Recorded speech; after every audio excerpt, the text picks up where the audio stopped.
From the beginning of America, from not just the founding, from before, all the way until I would say the 1950s, maybe the early 60s, there was a moral consensus in this country that there is a moral order in the universe that is external to us, that makes claims on us.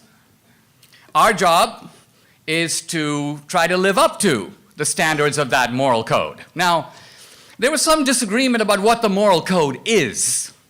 Obviously, Christians and Jews might disagree about what it is, but let's just take the Ten Commandments as representing this external moral code.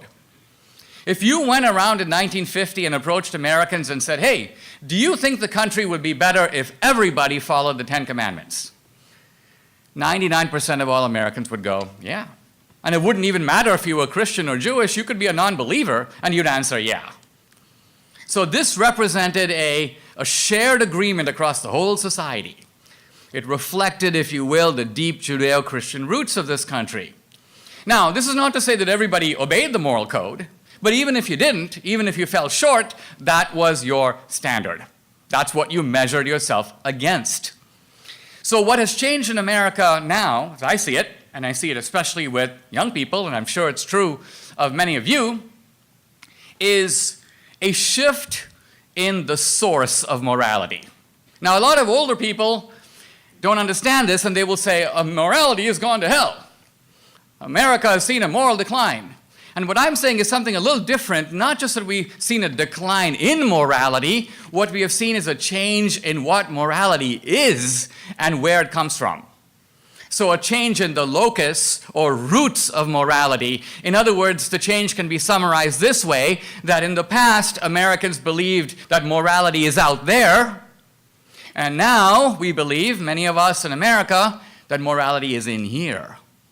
Morality now doesn't come from the external code, it comes from the inner self. And that means that when young people today, many of you, face a choice, and I don't just mean a deep moral conundrum, any choice. Should I, Juliana, go to law school or become a poet? Do I, Jim, love Sally? If you're trying to answer that question, how do you do it? Do you consult your parents or your pastor or God? Well, for a lot of young people today, none of the above. You dig into yourself, you look deep into the sort of inner self, that little being inside of you, to guide you authoritatively about what you should do and how you should be. And this is something that is kind of new in the world. In other words, the self as the ultimate adjudicator of morality. That's something kind of startling. Lincoln was elected to unite a country and stop slavery. Democrats smeared him, went to war against him, assassinated him. Now their target is Trump. They say he's a racist, a fascist. But who are the real racists and fascists?